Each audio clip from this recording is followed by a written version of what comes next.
Get to the chopper! Hi and welcome to Get to the Chopper. I'm Nathan Ferguson and joining me is a jubilant Justin Frain after he played his first Intrust Super Cup game on the weekend. Welcome, mate. Thanks, Fergo, for having me on.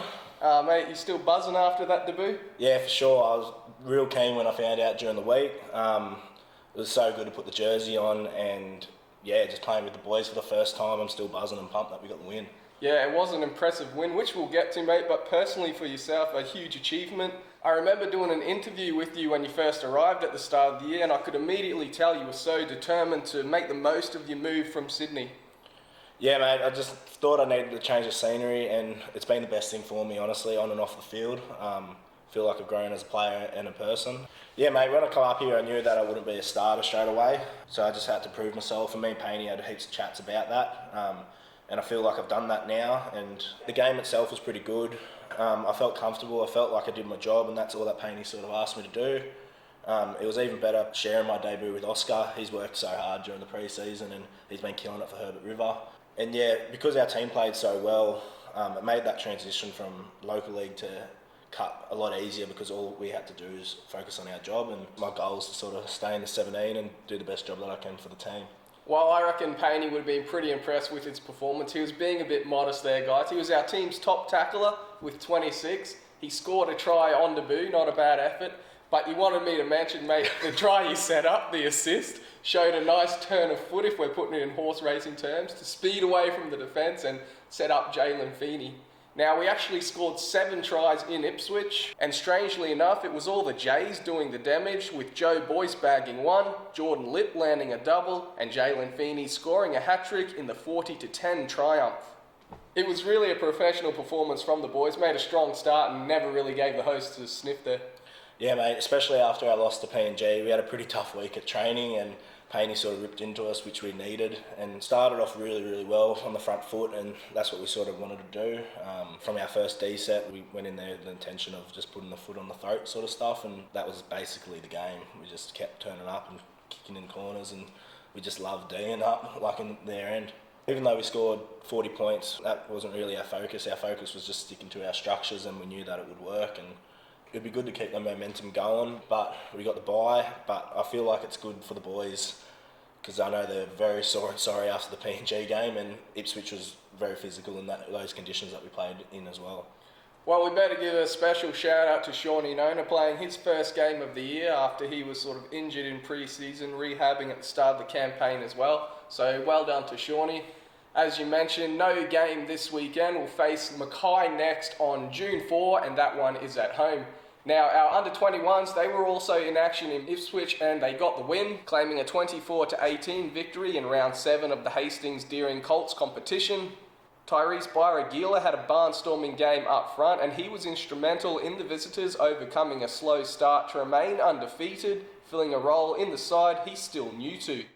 I had a flight at 6, I had to be there at 5, so it was a pretty early wake up. By the time we got there, it was like 8:30. A few hours later, on the bus, travelled to Ipswich and suited up and started playing. Yeah, being wet and all muddy, kind of hard to start well, and because it was real cold as well, so all the boys were freezing. And then once we started warming up, that's when we started playing footy, and obviously the long passes weren't working, so once we shortened everything up, started going through the middle and it started working out well. Was hoping to start at the hooker spot this year, but then a few players before me and Pop saw me play front row, so then he chucked me front row, and it's a challenge to put my best foot forward, hopefully I can bring something to the team, and obviously he sees that in front row and get the job done. The guys are in action again on Saturday. They'll host the Clydesdales here at 2:30. It's free entry and it's a standalone match, so I reckon we should all get out and support them, mate. Yeah, mate, I reckon a few of our boys are going to go down too and watch them run around, and hopefully they get the dub. Well, there were some touch footy games played here at Jack Nansky Oval during the week. I guess you could call it a training day hosted by the Mendi Blackhawks. It was part of the Army-led Proud Warrior program, which mentors and guides at-risk youths, and a whole bunch of military personnel and teenagers took to the field for a bit of fun. I think as a general statement, the Blackhawks are pretty happy to help out with sort of community initiatives, and I enjoy rocking up to these kind of things and throwing the footy around with the kids a bit, so I guess that's why I'm here.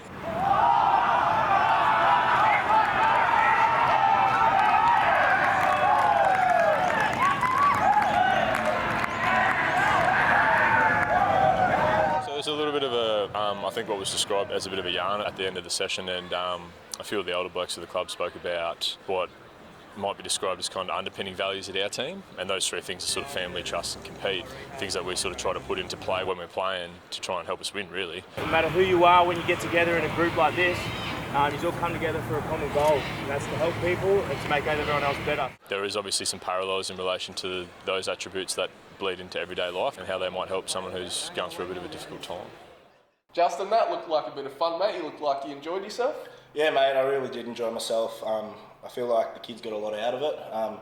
And I know Payne's got his eye on a couple because they were very skillful and like a lot more skillful than our centre, Belly. Shots fired there again towards Belly. Happens a lot on this show. Now, I reckon Payne probably had his eye on a few local league players as well in round 6. I guess in the same way he was sort of watching yourself and Oscar.